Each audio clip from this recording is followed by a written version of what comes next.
Jadi dalam hukum sosial itu kata Sidin Ali, wastaghni aman syi'ta takun nadhira. Kamu jangan butuh seseorang maka kamu akan setara. Terus yang terakhir, wahtas ilaman syi'ta takun asira. Asira pakai sin. Dan silahkan butuh seseorang maka kamu akan jadi budak dia.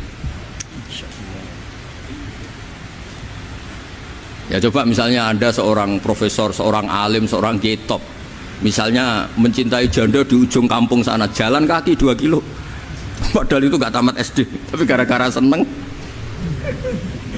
kacau kan, logika kepangkatan hilang semua kan.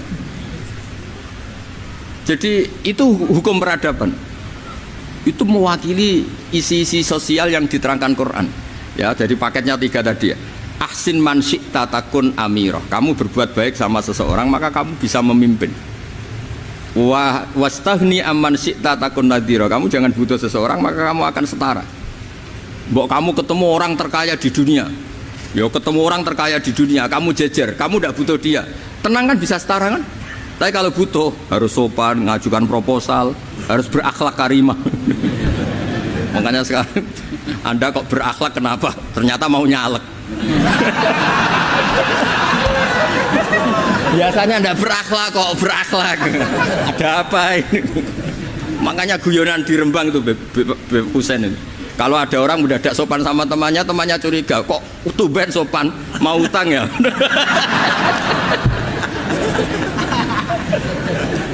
Zaman akhir itu kacau.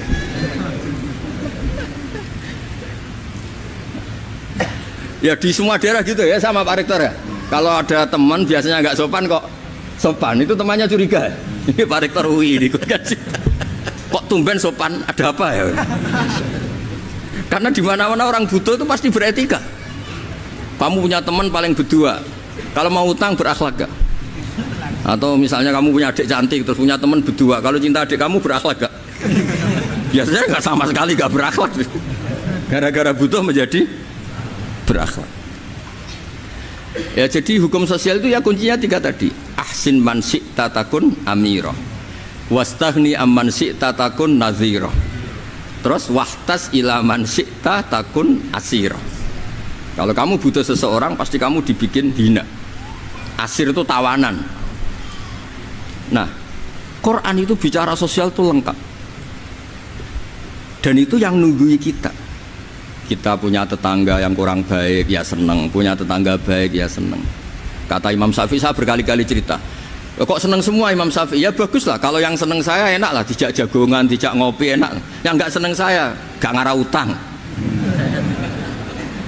Uang itu nak, kamu punya tetangga gak seneng kamu, aman kan? Aman. Gak akan pinjem uang kan, pinjem mobil, uang gak seneng kok. Makanya Imam Syafi'i itu kalau ngedikan luar Syafi'i, diceritain orang, ya Aba Abdillah bagiannya, ya Aba Abdillah, orang itu gak seneng kau, bagus lah. Loh kenapa bagus? Waman asa'a ilaika faqad atlaqaka. Orang yang gak seneng kamu maka membebaskan kamu. Gak akan pinjam uang, pinjam mobil, gak akan ganggu waktu kamu, kan gak seneng. Justru yang seneng-senengi masalah pinjam terus. Imam Syafi'i itu orang yang anggap dunia itu selesai. Ada yang cerita, ya Aba Abdillah, orang yang tadi cium tangan engkau, yang hormat engkau, di luar maki-maki engkau, ngerasain engkau, ngata-ngatain engkau. Ya bagus lah. Kok bagus gimana? Berarti saya wibawa, depan saya tidak berani. Berarti saya wibawa, di depan saya tidak berani. Berarti itu makomnya sudah kulillah sumadarhum fi khawdihim yal'abun. Sudah dunia itu selesai, sudah agak penting semua. Nah itu kalau kamu anak-anak beki ahli Quran, sudah ayatnya kulillah sumadarhum fi khawdihim yal'abun. Sudah lihat Allah saja agak penting, makhluk-makhluk itu dah, makhluk semua agak penting, sepenting Allah. Nah kita ini ditunggoni mukjizat seperti itu. Bayangkan misalnya kita ditunggoni tongkatnya Nabi Musa. Saya ngajar di sini terus ini tongkat. Terus nanti yang tanya, Gus itu kayu apa Gus? Nanti yang kolektor tanya, itu harganya berapa Gus? Ruwet apa? Terus yang ahli suudon, itu asli gak Gus? Wah. Yang ahli suudon kan mesti tanyanya gitu, itu asli enggak Gus? Repot-repot pokoknya. Tapi kalau Quran kan jelas, kenapa? Jelas.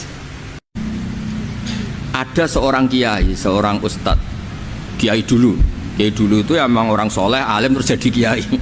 Kalau kiai sekarang tuh macam-macam, nganggur terus ingin jadi kiai, terus daftar gitu. Ada lowongan di yayasan masuk ingin jadi ustadz karena dengar ada gajinya. Dulu tuh ada seperti itu, udah ada.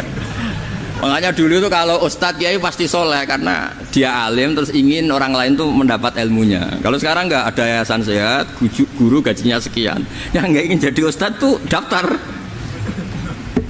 karena ada gaji, apalagi ada kabar, ada gaji, ada mes, ada wah yang daftar banyak. Tapi mentalnya ada kiai sebetulnya. Ya kalau sama tanya itu baik dah Gus, ya setengah baik. Ya maksudnya setengah baik ya ada baiknya lah, namanya profesi ngajar itu kan baik. Tapi setengah saja karena motifnya itu nyari gaji, bukan ingin mencerdaskan umatnya Rasulullah SAW. Itu Imam Amudi itu guru matematika. Saya nggak bosan-bosan cerita ini. Guru matematika. Muridnya sampai takut, ini masuk surga ndak? Kiai kok ndak ngajarin istighosa atau tahlil, malah ngajarin apa? Matematika. Beliau meninggal terus muridnya tanya, "Ma fa'alallahu bik?" Kira-kira gitu. Apa yang dilakukan Allah? Allah nyambut Anda gimana gitu. Terus kata Imam Amudi, bagus saya disuruh ngajar malaikat. Karena malaikat kan tidak pernah kayak anak beki gini ngaji gini. Malaikat itu tidak pernah ngaji, dia iman saja karena tahu surga, tahu neraka terus iman gitu aja. Jadi imannya malaikat tuh nggak keren kita. Masya Allah. Imannya loh. Loh itu yang ngendikan Nabi loh, tidak saya. Nabi pernah tanya sama sahabat, iman yang paling keren siapa? Jawabannya sahabat malaikat. Ya ndak karuan malaikat iman. Dia yang tahu surga neraka, tahu segalanya, masa ada ndak imannya? Pasti iman lah katanya. Terus ya para sahabat engkau iman ya wajar kan, menangi saya, nemuin saya. Yang hebat itu orang-orang yang tidak melihat saya, tidak saya didik tapi tetap iman. Karena dididik akal, ya tadi dididik Quran, apa dididik Quran. Sama siapa? Teks bahasa Arabnya masang. Terus Imam Amudi kata Allah, suruh dia ngajarin para malaikat cara menemukan saya. Malaikat dikumpulin terus Imam Amudi disuruh ngajar. Sama singkat kata-katanya Allah di mimpi itu, istadilla ala wahdaniyati bihadrati malaikati, tolong ajarkan cara menemukan saya padahal Anda ini manusia yang tidak melihat saya. Anda di Jakarta kan melihatnya gedung-gedung, paling jadi khayal, terus nikmat lah, Anda ikut punya tapi ikut nikmat. Itu orang desa-desa kalau ke Jakarta itu pokrol, wah di Jakarta itu gedungnya tinggi-tinggi, tidak kayak kampung sini, lo udah ikut punya ikut bangga. Di Jakarta orangnya cantik-cantik, tidak kayak orang sini. Padahal dia ya tidak dapat orang cantik gitu. Jadi Allah tuh saking pinternya, miskin-miskin ya bisa berkhayal dan bahagia. Nah, itu alhamdulillah betul. Akhirnya itu apa ini anak-anak begini saya tak niati ngajar standar anak-anak akademik. Terus pertama yang diajarkan hanya bilang gini, sama siapa teknya itu?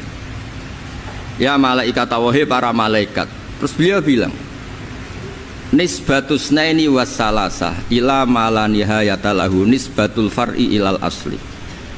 Angka itu jumlahnya berapapun, 2, 3 sampai triliunan, semuanya itu nisbatul far'i ilal asli. Binisbat ilal wahid nisbatul far'i ilal asli. Angka 2 ya cabangnya 1, 3 ya cabangnya 1, 1 triliun ya cabangnya 1. Tetap yang asal usul adalah angka 1. Itu nangis semua malaikat. Cara Jawa itu mandekman kue iman kaya imanku. Makanya imannya umat Rasulullah SAW itu PD-nya, yakinnya kayak imannya malaikat. Kalau Tuhan itu 1, karena angka agak bisa dimulai kecuali dengan angka 1. Makanya nisbatus naini wassalasah ila ma la nihayata lahu iku nisbatul far'i ilal asli. Semuanya itu nisbatnya cabang ke induk. Berarti semua alam raya ini tetap asal usulnya 1, yaitu qul huwallahu ahad. Nah itu namanya akal. Umatnya Rasulullah itu ditinggali mukjizat akal lewat panduan Quran, sehingga meskipun kita tidak menangi Rasulullah, tidak menangi sahabat, kita tidak tahu malaikat Jibril, tapi cara iman kita ini tidak kalah keren. Yakin, hakul, yakin. Terus kedua, gambar. Kamu gambar rumah, gambar hewan, gambar apa saja, mesti dimulai 1 titik. Entah gambar kamu bagus, entah jelek, tetap dimulai 1 titik.